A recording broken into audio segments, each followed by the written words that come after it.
does adjust Jadup the king, and it is 1b3.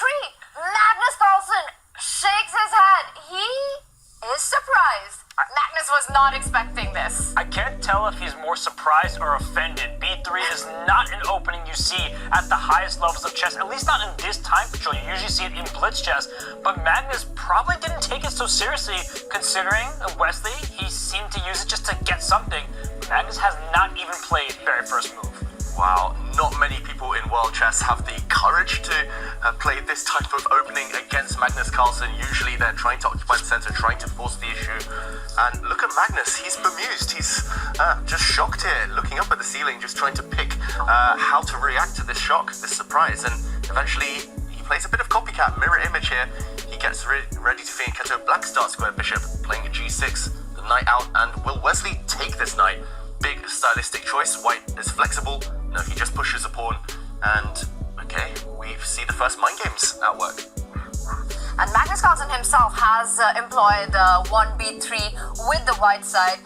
Definitely something that, yes, Wesley won a game against Nordebek Abdul Satrov in the semifinals, but nobody could have expected this seriously to happen against. We were talking about this being the anti-young player chess approach in the opening. The guy Wesley's facing right now is not exactly a young player. Well, you could argue, still be in his prime, and I can't believe that I, of all people, am about to say this.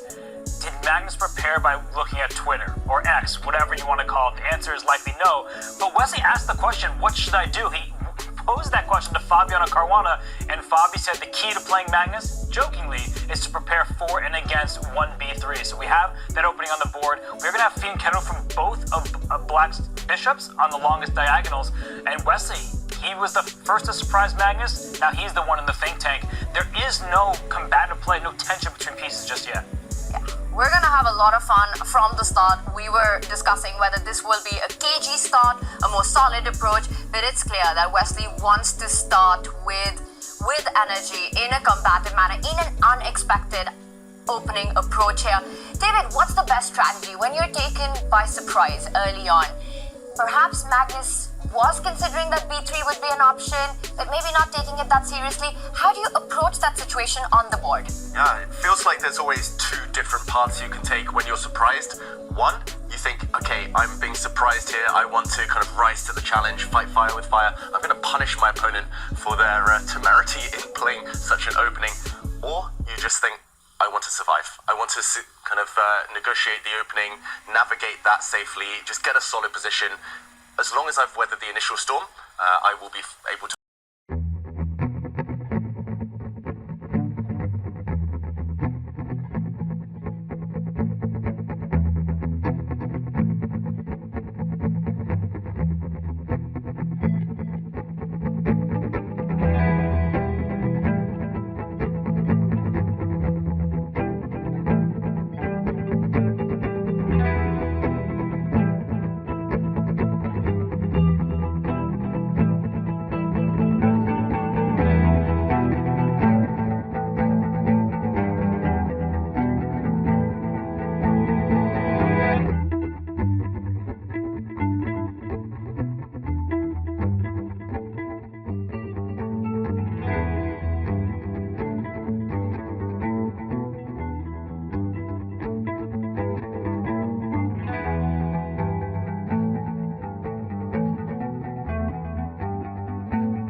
precise shot to win the game, but Magnus, you know him, he knows endgames like the back of his hand. He'll be able to hold that. And you can do that right now, right? You trade everything off on f3, give a check on d3, and I was gonna say you win the a3 pawn. And then I just realized there's another rook on e1 that can step up on the third rank at the end of all the trades, and actually Wesley survives with the a3 pawn.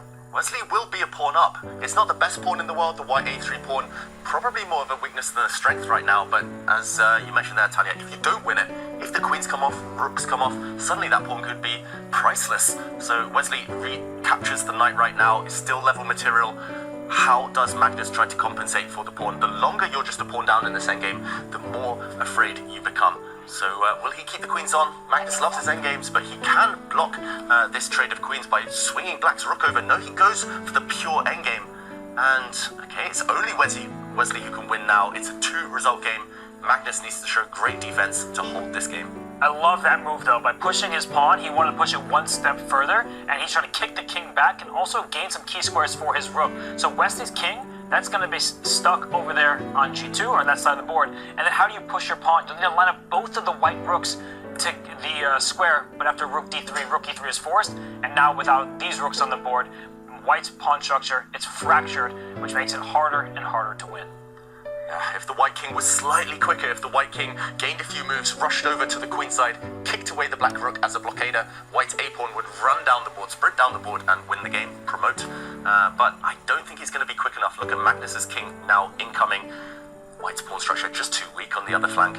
I think Magnus has estimated this one correctly. Wesley waits, bit of an odd one there with his rook, and I think we'll see. He has to be quick though, David. Indecision there for Wesley. I think Wesley's a bit nervous that if his king goes to the queen side, pawn h4 for black could be a thorn in his side, and Magnus plays it anyway, but if that king were closer to the queen side, after rook takes h4 here, that h3 pawn would have been tender, but now the king comes to its defense. But Wesley does seem uncertain. He's bringing his king to 2 squares without letting go. I think we're going to see a repetition right here, and it is being played out, and the first game of the first set of the championship fight ends in a draw. Wesley So gets in a 1b3, Magnus with some incredible middle game play, jumping with that move with the knight a2, what a move that was, and eventually giving up a pawn, falling in a bit of trouble. Magnus under pressure navigates his way through the tactics eventually, and a peaceful result, but not without moments of high tension. It's one of these games, and you hear the arbiter talking